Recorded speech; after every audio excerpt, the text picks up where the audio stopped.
അവന് തലയ്ക്ക് സ്ഥിരമില്ലാത്തതുകൊണ്ട് പറയുന്ന മനെ ഞാൻ അവിടെ എനിക്കറിയത്തില്ല അയാൾ എന്താണ് ചുമ്മാ കയറി പോലീസ് ഒരു സർക്കിൾപ്പെട്ടിട്ട് അയാൾ അവൻ അടിയുണ്ടാക്കി എൻ്റെ കുഴപ്പമാണ്. ഞാൻ പറഞ്ഞു അവനോട് പോലീസ് ദിവസം എന്നതാ സംഭവം 100 മീറ്റർ അകലെയേ പോളിംഗ് ബൂത്ത് 100 മീറ്റർ അകലെയേ പാടുള്ളൂ എന്ന ഈ പരസ്യം 50 മീറ്റർ കൊണ്ട് ബൂത്തിട്ടിരിക്കുക മാറ്റാതിരിക്കാൻ പറ്റുമോ? അവിടെ ചെയ്യുന്ന എല്ലാവരെയും മാറ്റി, എല്ലാ പാർട്ടിക്കാരും LDA BJP ഉണ്ടായിരുന്നു, കമ്മ്യൂണിസ്റ്റ് എല്ലാവരും മാറ്റി. ഇവൻ്റെ മാത്രം ഞാൻ MLA മാറ്റിയാണ്. ബോധമുണ്ടോ? എന്നാ ചെയ്യാൻ? മാനസികമായി സംഘർഷത്തിൽപ്പെട്ട് ബോധമില്ല നടക്കുകയാണ്. തോറ്റു എന്ന് ഉറപ്പായി 3ാം സ്ഥാനത്തായാണ്.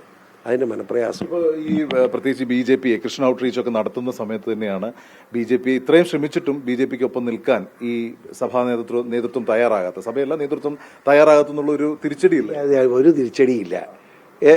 എന്താ എല്ലാ മെത്രാന്മാരും ഇറങ്ങാത്ത? ചില മെത്രാന്മാർ ബൈ ബർത്ത് ചിലർ കോൺഗ്രസ്സാണ്. അവർ മെത്രാനായാലും അവർ മാർപ്പാപ്പ ആയാലും കോൺഗ്രസ് ആയിരിക്കും. അത്രയുള്ള കാര്യം.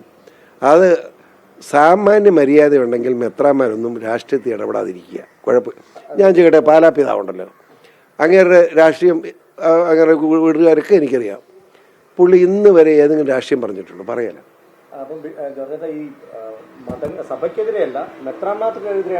അതെ അതെ അതെ സഭയ്ക്കെതിരെ വട്ടുണ്ടോ?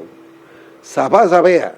അതിനകത്ത് ചില മെത്രാന്മാർ കോൺഗ്രസ് കോൺഗ്രസ് ജ്വരം കയറി വിവരക്കേട് വിളിച്ചു പറയുക. അപ്പം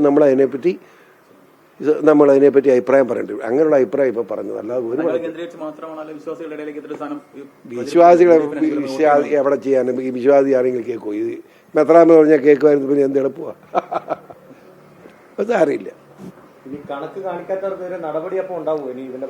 ഉണ്ടാകണം എന്ന് ഞാൻ ആവശ്യപ്പെടുകയാണ്.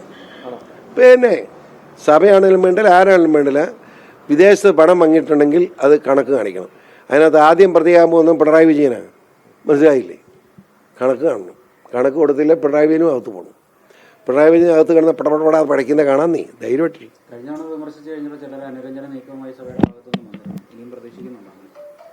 എനിക്ക് അനുരഞ്ജനം ഒന്നുമില്ല. നിയമം വരും, നിയമം പാലിച്ചോളാം എന്ന് പറഞ്ഞാൽ സന്തോഷമായിട്ട് പോവാം. പാലിക്കണമെന്ന് പറഞ്ഞാൽ ബലമായിട്ട് പാലിപ്പിക്കും. അത്രേ ഉള്ളൂ. എൻ്റെ പൊന്നുമോനെ, നീ ഇങ്ങനെ എന്നോട് ചോദിക്കും ഞാൻ അങ്ങനെ ഖേദിക്കുന്നവനാണോ? പറ. എനിക്ക് ബോധ്യത്തോട് പറഞ്ഞു. അതുകൊണ്ട് ഇവനെങ്ങനെ ഖേദിക്കും? അതല്ല. അതിനകത്ത് ഊളൻ എന്നൊരു വാക്ക് ഉപയോഗിച്ചു.